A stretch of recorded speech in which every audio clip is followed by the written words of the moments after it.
धान का सीजन आते ही मंडी में घोटाले शुरू हो जाते हैं। और अगर बात करें करनाल जिले की और करनाल शहर की अनाज मंडी की, तो घोटाले पर घोटाला हर साल होता है, लेकिन कार्रवाई नहीं होती है। अधिकारियों पर अगर बात की जाए तो खाना पूर्ति के तौर पर मामले दर्ज कर लिए जाते हैं, लेकिन सीजन खत्म तो मामला खत्म, इस तरह की कार्रवाई होती है। हालांकि अब गीड़ अनाज मंडी में जो है मामला दर्ज हुआ है 4 अधिकारियों के खिलाफ, मंडी सेक्रेटरी के खिलाफ, मंडी सचिव के खिलाफ और वहां के जो अन्य अधिकारी और 28 आड़तियों के खिलाफ मामला दर्ज हुआ है। लेकिन देखने वाली बात है कि कार्रवाई क्या होती है। अगर बात करें करनाल अनाज मंडी की, करनाल अनाज मंडी में भी सरकार की सख्त पाबंदी है कि यूपी का धान नहीं आएगा। 24-24 घंटे जो है सभी यूपी सीमाओं पर नाकेबंदी की गई है, लेकिन उसके बावजूद बड़ी संख्या में ट्रैक्टर ट्रॉलियां शुरू से यहां पर आ रही हैं, किसी तरह की कोई कार्रवाई नहीं होती है। हालांकि कुछ लोगों पर कार्रवाई के नाम पर एक खाना पूर्ति जरूर होती है।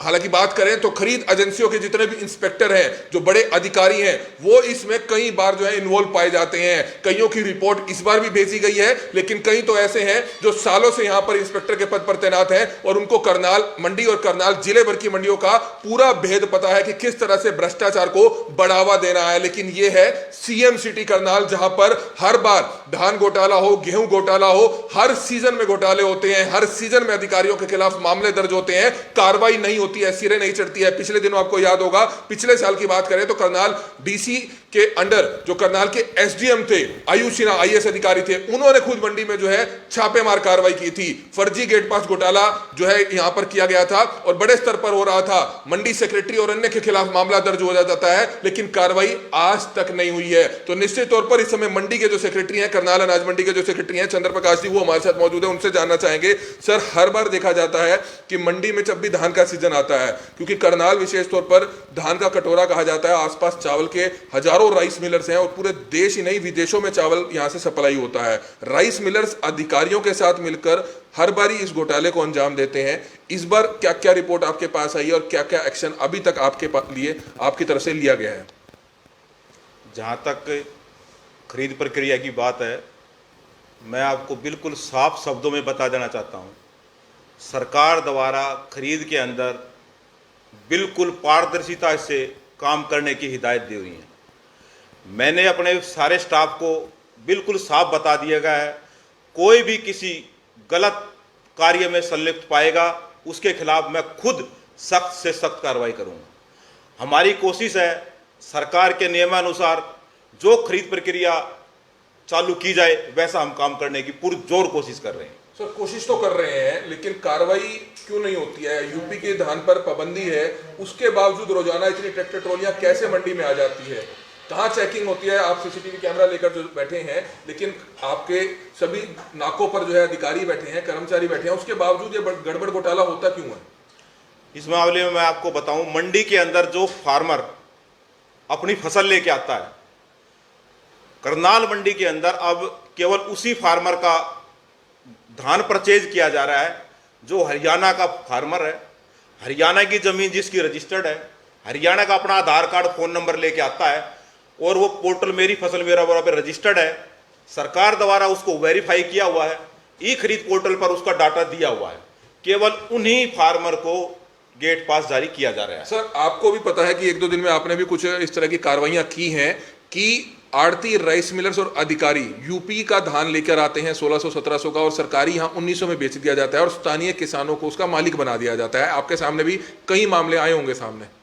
इस बारे में मैं आपको बता दूं, अभी 4 दिन पहले भी हमने 20 गाड़ियां जो बाहर से आई हुई थी, दूर दराज के क्षेत्रों से, उनको हमने पकड़ा और हमने डीजी साहब के संज्ञान में लाया। हमारे चीफ एडमिनिस्ट्रेटर है, मैंने उनको भी बताया और वो 20 गाड़ियां हमारे पलवल होडल साइड की थी, हमने सबको उनको वापस किया।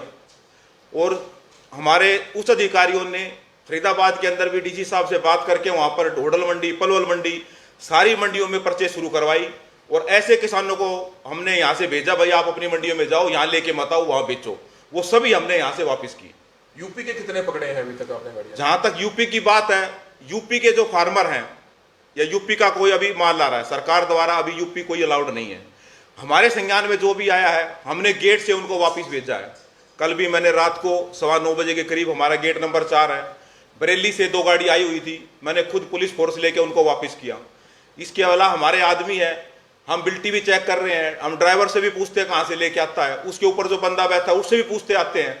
जहाँ भी हमें ये लगता है कि कहीं कंट्रावर्सी है हम उसको एंटर नहीं करने दे रहे, हम उसको वापस कर सर, रहे हैं। खरीद एजेंसियों के इंस्पेक्टरों की मिलीभगत कई जगह सामने आई है, चाहे वे डीएफएससी हो या अन्य खरीद एजेंसियां हो। किन किन अधिकारियों के नाम अभी तक सामने आए और किन के खिलाफ आपने रिपोर्ट आगे भेजी है ताकि उनके खिलाफ एक्शन हो?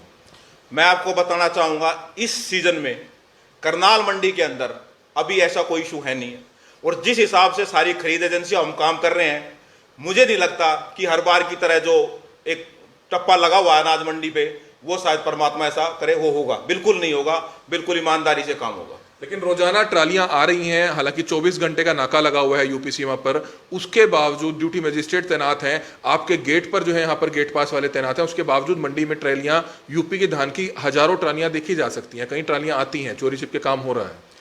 जो ट्रैलियां हैं ये काम चोरी छिपे नहीं हो सकता, क्योंकि जो ट्रैली आती है वो बिल्कुल ओपन में आती हैं, ओपन में ही सारा काम होता है। जहां तक आप उसकी बात करो, इस विषय में जो यूपी की पैडी आ रही है, इस विषय में मैंने लोकल प्रशासन से बात की, हमारे डीसी साहब उनसे मैंने बात की, एडीसी साहब से बात की, एसडीएम साहब से बात की, हमारे जेडे साहिबान से बात की। टाइम टू टाइम जो मेरे संज्ञान में आया मैंने अपने प्रशासन के नॉलेज में लाया। प्रशासन द्वारा वहाँ पर ड्यूटी मजिस्ट्रेट नियुक्त किए गए और वहाँ पर पुलिस फोर्स लगा दी गई है। कल हमारे एडीसी साहब भी मौके पर गए हैं, उन्होंने भी वहाँ पूरी सख्ताई की है और उन्होंने कहा है कि यूपी से अब बिल्कुल 48 घंटे के लिए फिलहाल बैन कर दिया है, आगे जैसे आदेश होंगे सरकार हमें इन्फॉर्म करेगी। क्या है जी, बाहर के राज्य जैसे अपनी फसल भेजना चाहे तो अभी सरकार जब बाहर का माल खरीदेगी यूपी का, जो हमारे फार्मर यूपी के भाई हैं और वो हमारे हरियाणा में बेचना चाहते हैं, वो रजिस्टर्ड है, सरकार उनके लिए तिथि निर्धारित करेगी, उस तिथि के बाद वो अपना धान ला सकते हैं, उससे पहले उन्हें अलाउड सर, नहीं है। किसान तो बेचे, लेकिन ये आपको भी पता है, जग जाहिर है कि राइस मिलर्स और अधिकारियों का, आड़तियों का एक रैकेट चलता है, जो वहां से सस्ता धान लेकर सरकार को यहाँ उसी भाव में 1900 के भाव में बेचते हैं और 300 से 400 रुपए क्विंटल प्रति क्विंटल बहुत मोटे स्तर पर एक मुनाफा कमाया जाता है। ये तो आपके संज्ञान में है मामला? नहीं, यदि कोई ऐसा मेरे संज्ञान में आएगा, क्योंकि किसी राइस मिलर द्वारा, किसी आड़ती द्वारा ट्रेडिंग करके ऐसा माल लाया गया है, मैं उसके खिलाफ सख्त से सख्त कार्रवाई करूंगा। कोई शिकायत देगा तब भी कार्रवाई की जाएगी? बिल्कुल करेंगे। घीड़ मंडी में भी इसी तरह का मामला सामने आया था? नहीं, घीड़ मंडी का मुझे नॉलेज नहीं है, क्या मामला था वह क्या था, मैं अपनी मंडी की बात कर रहा हूँ, घीड़ का मेरे नॉलेज में नहीं है। मैंने भी अखबारों से पढ़ा है, पता लगा कि वहां पर ऐसा हुआ है। एक लिफ्टिंग नहीं हो पा रही है, मंडी में आने का रास्ता नहीं है, किसी भी गेट से हम भी अंदर बड़ी मुश्किल से यहाँ पर पहुंच पाए हैं। कहाँ कमी है, लिफ्टिंग क्यों नहीं हो पा रही है? किसानों को, आड़तियों को कई कई दिन यहाँ पर इंतजार करना पड़ रहा है। किसान यहाँ पर आता है, 3-3, 4-4 दिन वहां पर भूखे प्यासे किस तरह से गुजारा करता है, वो उन्हीं को पता है। ऐसा है कि जो फार्मर का माल आता है वो उसी दिन बिक रहा है, फार्मर तो अपना माल बेच के चला जाता है। जहां तक लिफ्टिंग की बात कर रहे हो आप, लिफ्टिंग का जो इशू है वो हमारी खरीद एजेंसियां, आड़ती और हमारे राइस मिलर, वो इन तीनों के बीच की कड़ी, इसमें फार्मर का कोई सिस्टम नहीं है। लिफ्टिंग मैं आपको बता दूं, जो हमारी हैफेड है और हमारी HWC है, उनकी हमारी 14 तारीख तक की लिफ्टिंग हो चुकी है। जो हमारी DFSC की है उसकी थोड़ी लिफ्टिंग स्लो है, उनकी 11 तक की हुई है। और अभी हमने आज सुबह भी इंस्पेक्टर से बात की और उनको हिदायत जारी करी है कि जल्दी से जल्दी अपनी लिफ्टिंग करो, क्योंकि आने वाला जो टाइम है 2 दिन के लिए मौसम विभाग द्वारा बताया गया, आज बारिश की संभावना है।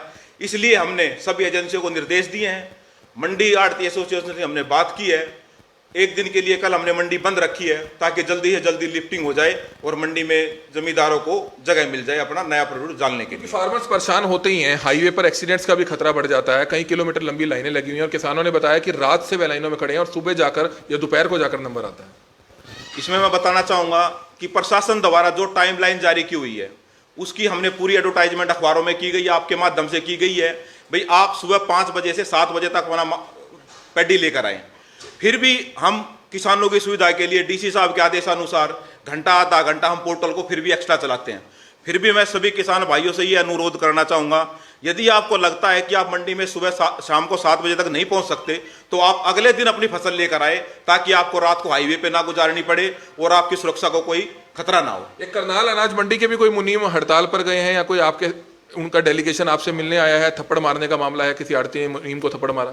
नहीं, इस ऐसा अभी मैं ऑफिस में बैठा हूँ, सुबह से मेरे संज्ञान में ऐसा कोई मामला नहीं आया। यदि कोई ऐसी बात होगी तो हमारे लेवल का यदि कोई कार्रवाई बनेगी तो हम बात करेंगे, समझाएंगे, कोई ऐसी बात होगी तो बिल्कुल। इस समय आप देख रहे हैं मंडी के सेक्रेटरी हैं चंद्र प्रकाश। हालांकि सबसे बड़ी बात यह देखने को मिलती है, करनाल अनाज मंडी हो या करनाल जिले भर की दूसरी अनाज मंडियां हो, मामले घोटालों के कई बार सामने आते हैं, अधिकारियों के ऊपर भी मामले दर्ज होते हैं। पिछले सीजन में भी मामला दर्ज हुआ, इस सीजन में भी मामले दर्ज हुए। हालांकि इस बार अभी तक भीड़ मंडी का मामला सामने आया और कई मामले जो है करनाल मंडी में भी देखने को मिलते हैं कि किस तरह से यूपी का धान बैन होने के बावजूद, 24 घंटे नाकेबंदी होने के बावजूद बड़ी संख्या में ट्रॉलियां यहां पर आती हैं। तो इससे इनकार नहीं किया जा सकता कि इस मामले में खरीद एजेंसियों के जो इंस्पेक्टर हैं, जो अधिकारी हैं, मंडी के कुछ अधिकारी या दलाल कुछ जो कई सालों से यहां पर टिके हुए हैं, उनका ट्रांसफर नहीं होता है। जबकि हर सीजन में मंडी सेक्रेटरी जरूर बदला जाता है और मंडी सेक्रेटरी आते हैं और वो अगले सीजन में कोई और पाया जाता है। लेकिन जो कई एजेंट्स और कई दलाल या कई अधिकारी ऐसे हैं जो सालों से वो इसी भूमिका को आगे चलाते चले जा रहे हैं, उनके खिलाफ आज तक एक्शन नहीं होता है। क्योंकि जो सारा सिस्टम होता है,